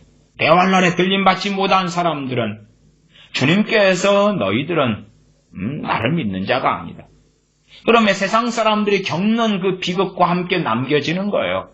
실제로 세상 사람으로 주님은 주님에 대한 배신자, 배교자로 판정하셨기 때문에 그렇지요. 그래서 주님의 재림이 지연되는 것은 너희를 대하여 오래 참으사 아무도 멸망치 않고라고 말씀하세요. 오래 참으사 아무도 멸망치 않고. 생각해 보세요. 야, 7년 대환란에 남겨졌다. 거기에서 내가 믿음과 신앙을 지킨다. 그럼 그렇게 따지면 여러분의 몸을 인두로 지져요. 지지는 것을 한 일주일에 한다고 합시다. 우리 일주일 뒤에 죽는다고 가정합시다. 그러면 인두로 막 지지는데 믿음을 회복하고 신앙을 회복하고 회개가 터지고 가능합니까? 아니면 여러분을 몽둥이로 멍석말이해요. 갖고 뼈가 부러져요. 그리고 피 흘리고 죽어나가요. 그런데 그런 것을 한 일주일을 당하는데 그동안에 회개가 터지고 성령 충만이 있고 찬양이 터지고 믿음 준비 안 한 사람이 그게 됩니까? 7년 대환란 때 때로는 인구의 4분의 1이 죽어나가고 때로는 3분의 1이 죽어나가고 전쟁이 벌어지고 내 주변에 미사일이 총알이 날아다니고 나라와 나라가 민족이 일어나 싸움하고 포탄이 날아다니고 때로는 지뢰를 밟아서 다리가 발목 지뢰로 다리가 잘려서 피를 흘려가고 그런데 회개가 되고 그냥 감사가 되고 영적 회복이 되고 그게 됩니까? 정말 이상한 상상들을 사람들이 너무 많이 해요. 7년 대환란에 대하여서 요한계시록이나 주님께서 마지막 때에 대해 그렇게 많이 말씀하셨는데도 몽상 속에 있는 거예요. 마치 지금 평안의 때에. 제가 전에도 송명희 시인의 표란 책을 가지고 문제점들, 미혹에 대한 것을 말씀을 드렸습니다만 그 송명희 시인의 표란 책에 나오는 7년 대환란은요. 그냥 이 평안한 시대에 벌어지는 거예요. 인도네시아나 인도나 심지어 중국에서 당하는 기독교인들이 겪는 일보다 더 평안해. 아니 북한에서 당하는 지하교회 신자보다 더 평안해. 7년 대환란 아니니까 성경을 모르니까 무슨 7년 대환란이 그렇게 평안해가지고 숨어서 예배도 드리고 그런 시대라고 생각하고 소위 그것을 계시로 받아버리면 그 계시가 주님으로부터 오는 것이 될 수가 없지요. 이게 믿는 사람 우리 때문에 주님의 재림이 지연되고 있어요. 그런다고 우리 모두 다가 회개하고 깨어있고 그 다음에 주님 오시지는 않아요. 충분한 기회를 주고 이제 되었다. 충분한 기회 주시고 되었다. 그 다음에 이제 오시고 끝나는 거예요. 물론 지금까지 주님의 재림이 없었기 때문에 사람들이 여전히 생각하겠지요. 생각해요. 자기의 나이를 생각하면서 이 나이까지 충분히. 아니면 영적 밑바닥까지 들어가서 내가 자다가 주님께서 데려가시거나 자다가 심장이 멈춰가지고 데려가시면 당신들 멸망당합니다. 그것이 3장 9절이에요. 오직 너희를 대하여 너희를 자꾸만 이 악한 사람들, 완악한 사람들, 소경된 사람들은 세상 사람들로 봐요. 세상 사람들. 세상 사람 다 구원하시려고 그러시는가 보다. 78억 명 다 구원하시려고. 그거 아니고요. 이 베드로후서의 수신 대상이 누구냐? 그가 너희예요. 그가. 믿는 사람들이 믿는 사람들. 그것도 가짜로 종교인, 기독교인 말고 진짜 거듭난 사람을 이야기하는 거예요. 오직 너희를 대하사 오래 참으사 아무도 멸망치 않고. 세상 사람이니까 멸망당해. 구원받고 예수님 믿어서 구원받은 멸망 안 당해. 그게 아니라 너희 믿는 사람인데 멸망당해. 지금 상태면 멸망당해. 주님 오시면 멸망당해. 아무도 멸망치 않고 다 회개하기에 이르기를 원하시느니라. 회개에 이르어야 돼. 그래야지 너희가 구원받아. 그래서 믿는 자에게 필요한 구원에 이르는 회개를 이야기한 거예요. 베드로후서 3장에 읽었던 본문은 다 오늘은 시간이 많이 흘러가서 다루지는 않겠습니다. 그러나 지금 현재의 과거의 그때에도 마찬가지였습니다만은 지금 현재는 아주 많습니다. 3장 3절에 보면 먼저 이것을 알지니 말세에 기롱하는 자들이 왔어. 말세 그렇다. 지금 말세입니다. 이 기롱하는 자들이 지금 굉장히 많아졌어요. 기롱하는 자들. 기롱은 조롱하는 자들입니다. 말세에 기롱하는 자들이 와서 자기의 정욕을 쫓아 행하며 기롱하여 가로되 주의 강림하신다는 약속이 어디 있느냐. 이게 주에 그렇게 말하니까. 안 믿는 사람들은 주님의 재림에 대하여 무관심합니다. 그냥 기독교라는 종교에서 믿는 바구나 그런 생각을 하거나 그런 정보를 가지거나 혹은 전혀 모르기도 합니다. 주의 강림하신다는 약속을 이야기할 때 이 사람은 기독교인이라는 걸 알 수가 있어요. 누구냐? 지금 현재의 상당히 많은 신학교 교수님들이 이렇습니다. 그러니까 주님의 재림에 대하여서 그냥 영적인 걸로 이야기해버리고 끝나요. 그 다음 이 세상의 역사는 앞으로도 수백 년, 수천 년이 지속될 거라고 봅니다. 옛날 1800년도로 이야기하면 자유주의 신학자, 지금 자유주의 신학, 다른 말로 진보주의 신학자, 진보주의 자유주의 목사 신학자들 다 이제 주님의 실제적 주님의 재림을 대부분 부정합니다. 이게 재림을 상징적인 의미로 가져가 버려요. 성경에 나오는 기적과 이적도 표적도 다 상징적으로 혹은 다 전설, 설화, 민담으로 가져가 버려요. 그런 자들이 교회 안에 중심을 이루고 있고 그리고 우리가 보편적으로 이해하시죠. WCC라, MCCK라 다 그 자들이 중심을 이루고 있습니다. 이 기롱하는 자들이 중심을 이루고 있어요. 기롱하는 자들. 그래서 동생애 같은 것도 성경에 명확히 로마서 1장 등에 또 소돔과 고모라에 대한 것, 유다서 등에 대한 게 말씀이 명백하게 있어도 그것은 죄가 아니야. 덮어버리는 거예요. 왜 기롱하는 자들이 자기들의 입맛에 맞는 성경 빼놓고는 다 덮어버리고 무시하고 멸시하고 잘라버리고 없애버리거든요. 그러면 당연히 지금 이건 말세인 줄 알지요. 그리고 이 기롱하는 자들은 정말 오랫동안 많이 있어 왔어요. 초대교회가 끝나고 중세교회로 가면서 로마 카톨릭 타락한 교회로 가면서 이 기롱하는 자들이 가득해졌고 그 다음에 종교개혁기 때 좀 기롱하는 자들이 이제 주님께 돌아와서 말씀으로 돌아온다 그랬지만 로마 카톨릭 세력은 그대로였잖아요. 시간이 흘러서 말씀으로 돌아오는 사람들까지도 상당수가 미국의 신학교나 영국의 신학교 등등 독일의 신학교 등등이 대부분이 기롱하는 자들에 장악되었어요. 그러면 베드로 사도를 통하여 말씀한 말세에 하는 것이 당시 베드로 사도 때는 좀 적었겠지만 그 후에는 아주 많아졌어요. 지금은 당연히 굉장히 많아졌어요. 굉장히 많아졌어요. 신학적 세계를 잘 모르시는 보통 성도님들은 이런 사람들이 교회를 장악하고 교단을 상당히 장악했고 신학교를 지금 장악했다는 것을 잘 모르십니다만은 이미 미국이나 영국이나 독일이나 오래됐습니다. 한국의 신학교도 오래됐습니다. 여러분이 성공의 신학교나 감신대, 목원대 아니면 장신대나 심지어 총신대에 가도 이러한 교수들을 상당히 발견할 수 있습니다. 그래서 3장 3절에 먼저 이것을 알지니 말세에 기롱하는 자들이 와서 자기의 정욕을 조차 행하며 기롱하여 조롱하여 가로되 주의 강림하신다는 약속이 어디 있느냐?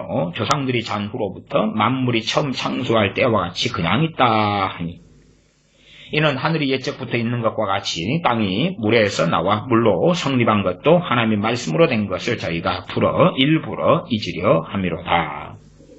그러면서 3장 7절로 가면 이제 하늘과 땅은 그 동일한 말씀으로 불사르기 위하여 간소하신 바 되어 경건치 아니한 사람들의 심판과 멸망의 날까지 보존하여 두신 것이라. 그러면 3장 7절에 가면 상당히 중요한 단어가 나왔습니다. 경건치 아니한 사람들 이렇게 나왔어요. 어떤 사람들이 함께 세상 사람과 함께 심판의 대상이 되느냐? 경건치 않은 사람들. 경건에 이르기를 연습하라 훈련하라. 경건치 않은 사람들이구나. 사는 목적, 방향성 행하는 것이 세상 사람과 같구나. 그럼 경건치 않은 사람이죠. 지금 현재 교회 안에 기독교 안에 세상 사람보다 못한 사람들이 굉장히 많습니다. 그런 사람들이 구원받는다고 생각하죠? 경건치 않은 자 그렇게 이야기했어요. 여기는 믿지 않는 자 그렇게 나온 게 아니라 경건치 않은 자입니다.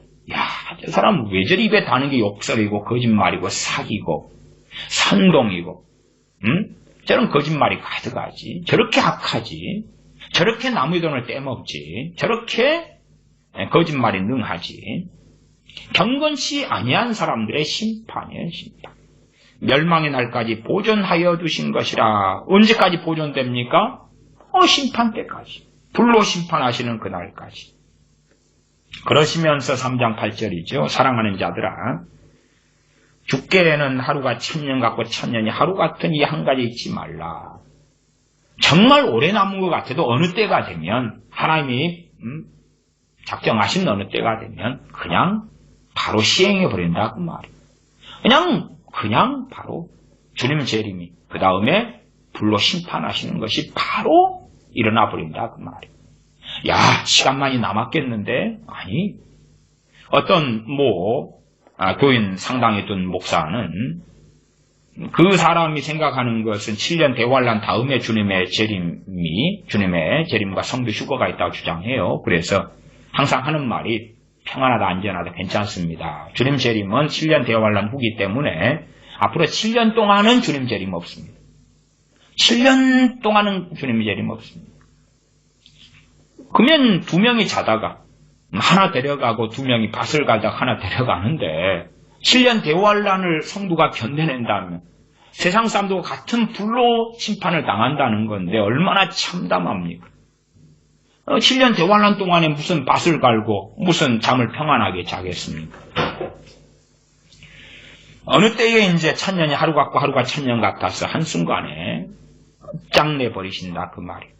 그러나 주님의 약속이 더딘다고 생각되는 것, 더딘 걸로 경험되는 것이 9절 중간에 오직 너희를 대하여 오래 참으시기 때문에 아무도 멸망치 않고 다 회개하기에 이르기를 원하시느니라. 회개하도록 하려고. 세상 사람 이야기하는 거 아니에요. 자꾸 회개 나오니까 세상 사람도 영접기도 하는 것이 회개라고 생각하는데 그게 아니고 너희예요. 너희. 성경 좀 똑바로 보시면 좋겠어요. 너희다니까요. 너희.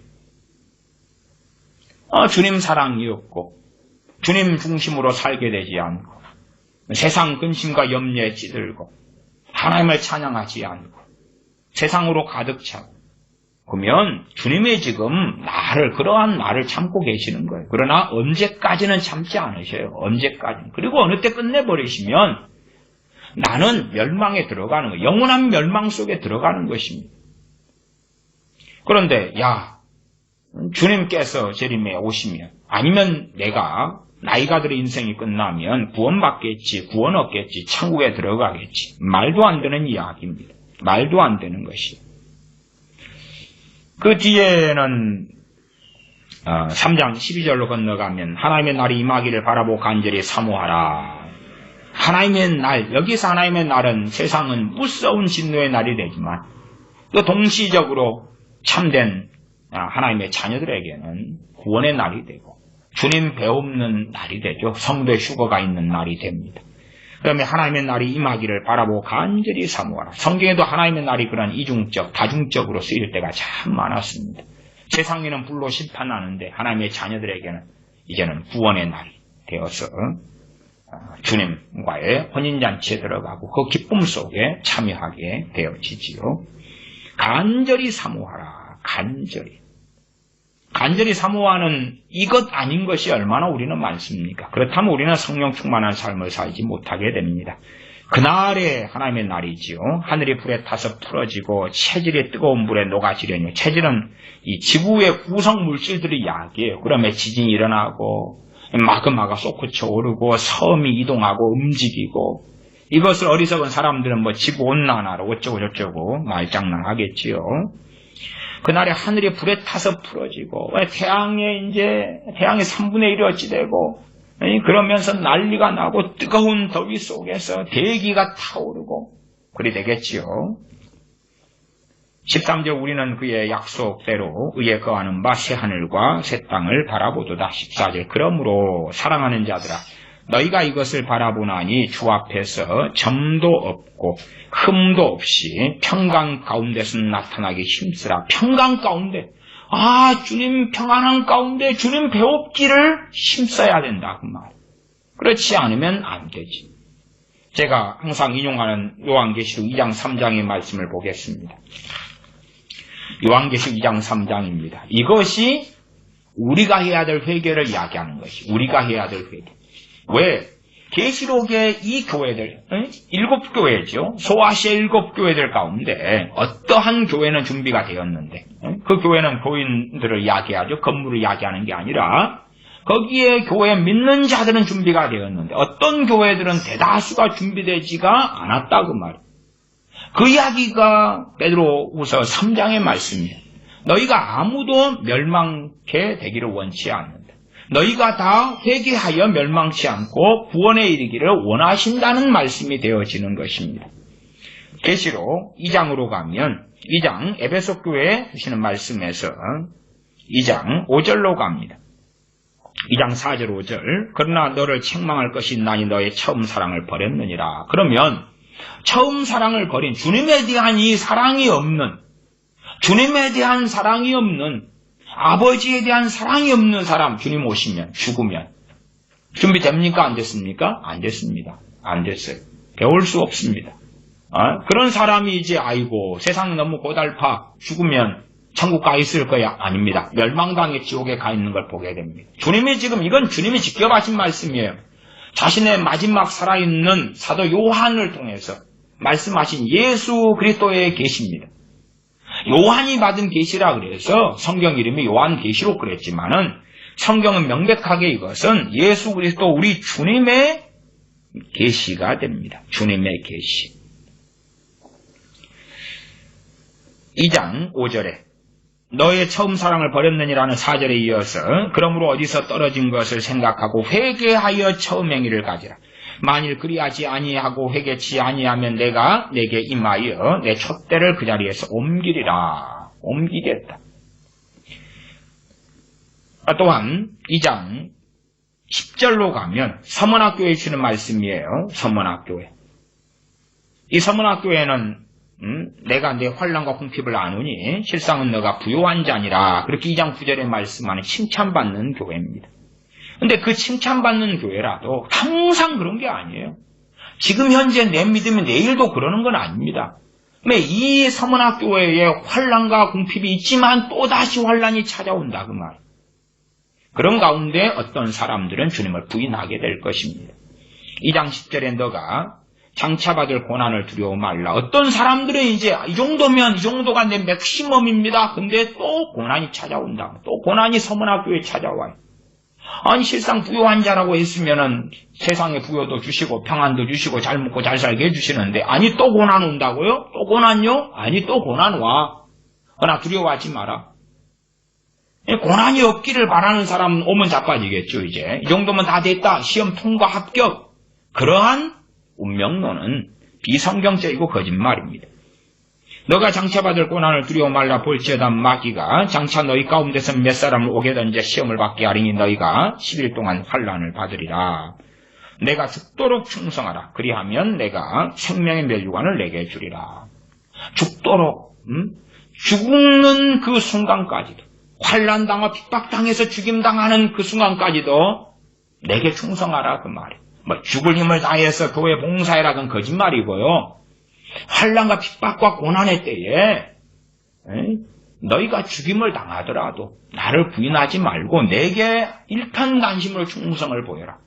그러면 내가 생명의 멸류관을 내게 주리라. 그런 사람은 2장 11절에 하반에 이기는 자는 둘째 사망의 해를 받지 아니하리라. 첫째 사망은 육신이 죽는 것이고 둘째 사망은 백보자 심판 앞에서 영원히 지옥의 판결을 받고 떨어지는 것을 이야기합니다. 그러면 생명의 멸류관은 구원받는 것을 이야기하는 거예요. 이게 구원받는 것을. 구원받는 사람들 가운데 누군가는 생명의 멸류관 쓰고 누구는 의의 멸류관 쓰고 막 그런다고 생각하실지 몰라도 2장 11절 둘째 사망의 해와 연결되는 그러한 생명의 멸류관이라는 걸 알 수가 있습니다. 그 다음에 2장 12절부터가 버가모 교회에 하시는 말씀이죠. 2장 16절로 건너가면 그러므로 회개하라. 그리하지 아니하면 내가 내게 속히 임하여 내 입의 검으로 그들과 싸우리라. 회개치 아니하는 그들과 싸우겠다고 말씀하지. 그러면 여기에서 이 버가모 교회 교인들 가운데서 회개치 않는다면 이 사람들은 다 멸망당하고 지옥에 갑니다. 이러한 요한계시 2장 3장의 말씀이 명확하게 가르쳐져야 되는데 오히려 많은 설교를 통하여 덮여지는 거예요. 왜곡되고 덮여지고 숨겨지고. 또한 베드로후서 3장의 말씀 너희에 대하여 아무도 멸망치 않고 다 회개에 이르기를 원하신다. 그런 말씀도 불신자로 바꿔버리는 거예요. 너희를 불신자로 바꿔버리는 거예요. 아니요, 우리가 주님에 대해 준비되어 있지 않으면 멸망당하는 것입니다. 주님께서 나는 너희를 알지 못한다고 판결하셔요. 기름 준비하지 않으면 그러는 것입니다. 기름이 아주 그냥 가득 채우면 좋겠죠. 그러나 그렇지 않다 해도 어느 정도는 가지고 있어야 해요. 어느 정도는. 기름이 적게 있는 사람은 더 부지런해야 돼요. 왜? 부지런히 안 채우면 앵꼬 나니까.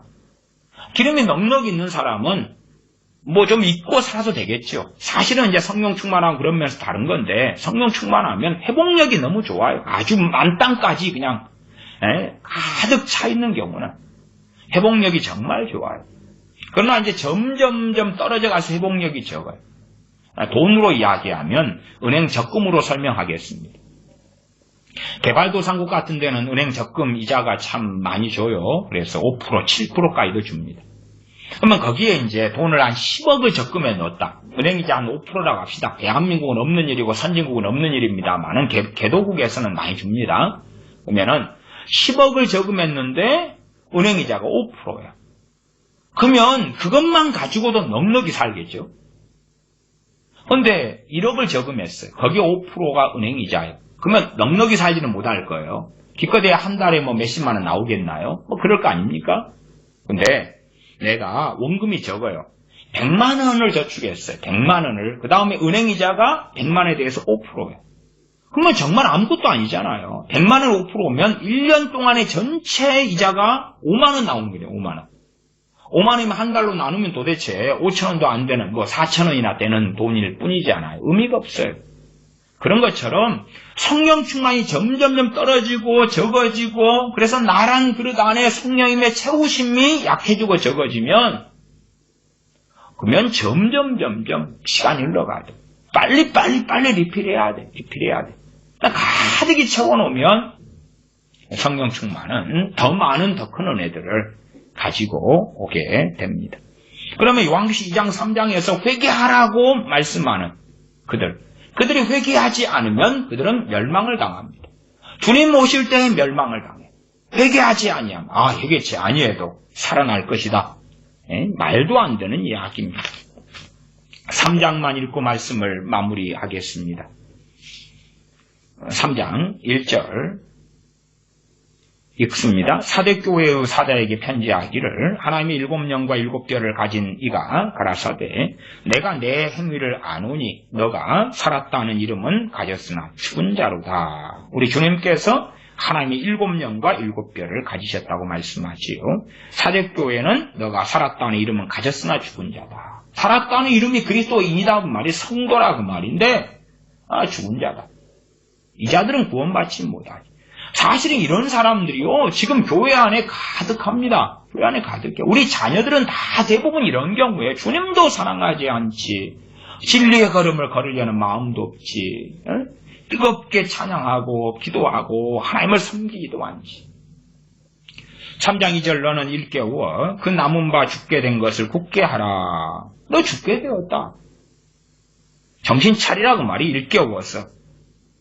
하나님 앞에 내 행위에 온전한 것을 찾지 못하였노니 너가 하나님 앞에서 바르게 살지 않는다 그 말이죠. 말이든 행동이든 그걸 토탈해서 행위라 그럽니다. 하나님께서 마음의 생각도 성경은 행위의 범주 안에 넣습니다. 마음의 생각이든 입의 말이든 입술의 열매 행위든 그 다음에 직접적인 행동이든 그게 행위예요 다. 내 하나님 앞에 내 행위에 온전한 것을 찾지 못하였다. 너희가 그리스도인다운 삶을 살지 않는다. 세상에 빛과 소금으로 부르심 받았는데 그런 삶을 살지 않는다는 것이죠. 오히려 그리스도의 향기는 날리기는커녕 아주 시궁창 썩는 냄새만 날리고 있다. 3장 3절 그러므로 너가 어떻게 받았으며 어떻게 들었는지 생각하고 지켜 회개하라. 만일 일깨지 아니하면 내가 도적같이 이르리니 어느 시에 내게 임할런지 너가 알지 못하리라. 주님께서는 도적같이 오신다는 말씀도 있고 도적같이 임하지 않는다는 말씀이 있어요. 대상이 틀립니다.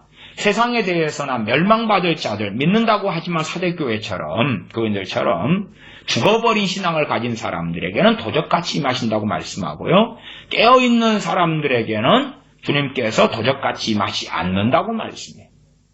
대상이 확연하게 틀립니다. 근데 이 사대교회 사람들이 회개치 않을 때에 주님께서 내가 너에게 임하는데 너가 만일 일깨지 아니하면 깨어있지 않으면 내가 도적같이 이루겠다.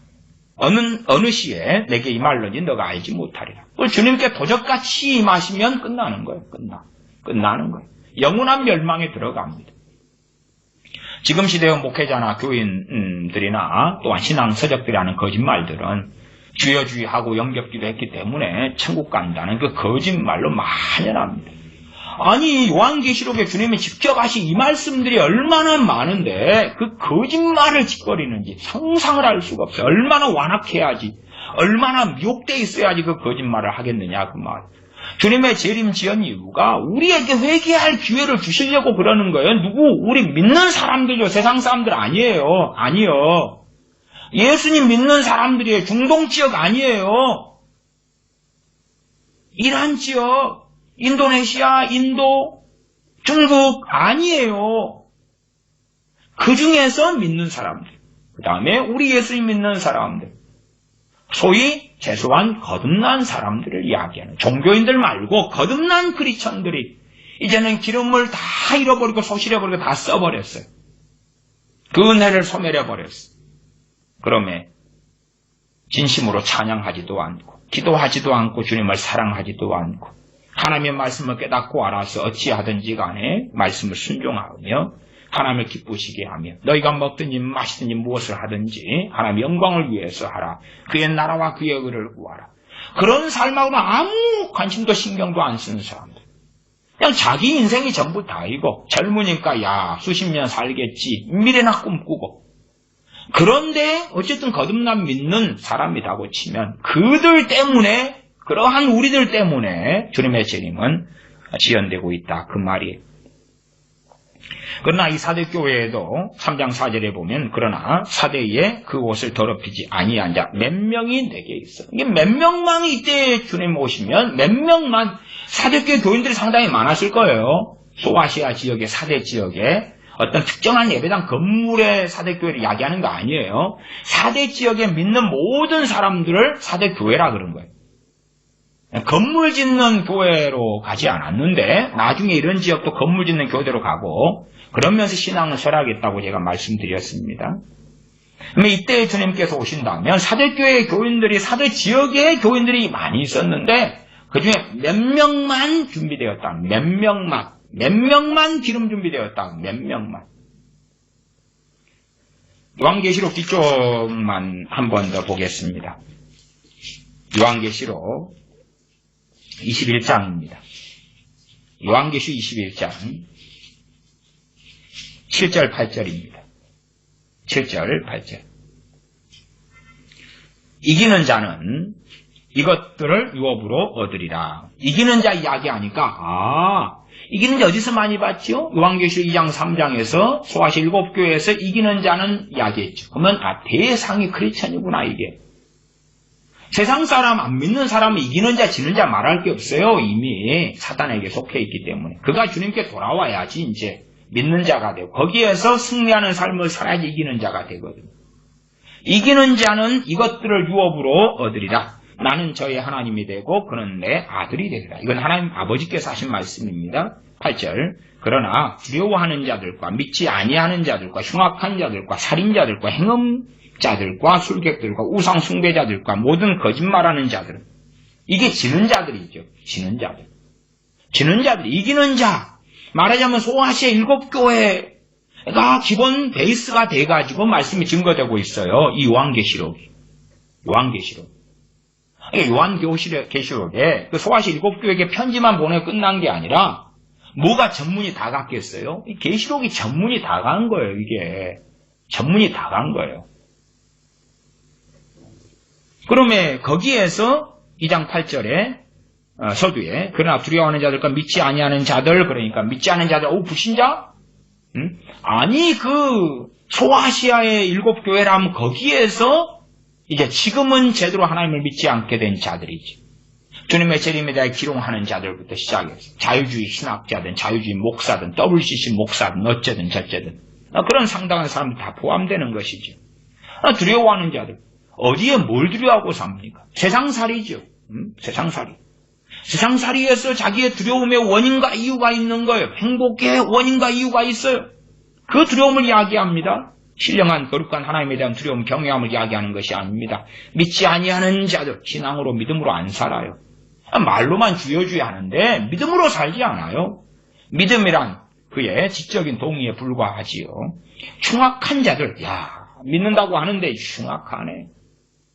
살인자들, 미워하고 저주하고 증오하고 살아가고 행음하는 행음자들과 술객들과 우상숭배자들과 주님보다 더 사랑하는 많은 것들이 있죠. 돈을 사랑하고 자식을 더 사랑하거나 전토를 더 사랑하거나 하는 것들. 모든 거짓말하는 자들. 거짓말이 일상이라요. 거짓말을 밥 먹듯이 하는 거예요. 그래도 상관없는 거예요. 담대하게 살아가는 거죠. 두려워하지 않죠. 이 자들은 불과 유황으로 타는 못에 참여하리니 이것이 둘째 사망이라. 어리석은 사람들은 이러한 21장 8절의 내용들이 이렇게 나왔는데 이것을 그냥 불신자들 퉁치고 나는 믿는 자 크리스천이기 때문에 아니야 그 거짓말을 합니다. 성경을 그러면서 요한계시록이 중요하다고 말하면 참으로 이미 깊이 미혹에 빠진 사람일 수밖에 없습니다. 성령 충만하지 않은 사람들 또한 충만해도 앵꼬 상태로 간 조금밖에 기름이 안 남은 사람들. 그러면 이건 충만한 상태가 될 수는 없죠. 넉넉한 정도가 돼야지 그래도 이 정도면 그걸 충분하다 말하겠죠. 아직은 기름 넣을 때가 아니다 정도 돼야지 그래도 다른 의미에서 충만이라는 단어를 좀 적용시킬 수 있다 그 말이에요. 그러나 빨간불이 들어왔는데 현재 기름은 있어도 삑삑삑 하는데 그러면 그건 절대 충만한 게 아니에요. 그다음 앵꼬가 나버린 밑바닥까지 떨어져 버렸는데 그것은 절대 최소한 그런 경우. 조금밖에 없어도 그 조금 쓰고 나면 이제 신호가 들어오기 시작하겠죠. 그래도 안 돼요. 넉넉히 채워가지고 있어야 돼. 넉넉히 채워가지고 있어야 돼. 넉넉히. 어떤 사람 여행 갈 때 계산하지요. 내가 여행 가서 50만 원 쓰겠다. 그러면 50만 원만 가져가면 곤란하죠. 더 넉넉히 예산을 가지고 있어야, 예비비를 가지고 있어야 될 것 아닙니까? 무슨 일이 있을지 알 수가 없는 거예요. 넉넉히 챙겨야 돼. 그런 것처럼 우리가 영적인 준비도, 주님 앞에 설 준비도 넉넉히 해야 됩니다.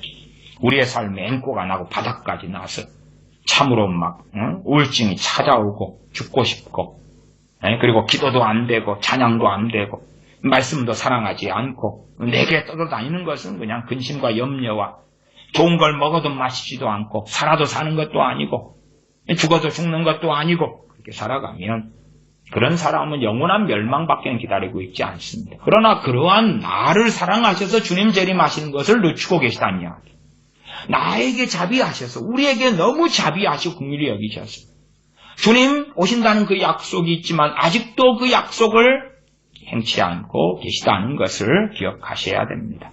기도하겠습니다. 아버지 하나님, 주님께서 재림을 지연하시는 것이 우리를 사랑하셔서 우리에게 자비하셔서 그러심을 우리가 기억하며 감사하며 찬양합니다. 우리가 주님을 믿는 자로서 우리의 삶 속에서 회개하며 돌이킬 많은 것들이 있고 또한 기름 준비해야 될 가장 시급한 과제가 있사온즉 우리가 성령 충만하여 기름 준비하고 성령 충만하여 성령을 쫓아 행하여 아버지 하나님을 주님을 기쁘시게 하는 그 길을 걷다가 주님 오실 때에 기쁨으로 주님 앞에 서게 하여 주시옵소서. 우리 주 예수님의 이름으로 기도하옵나이다. 아멘.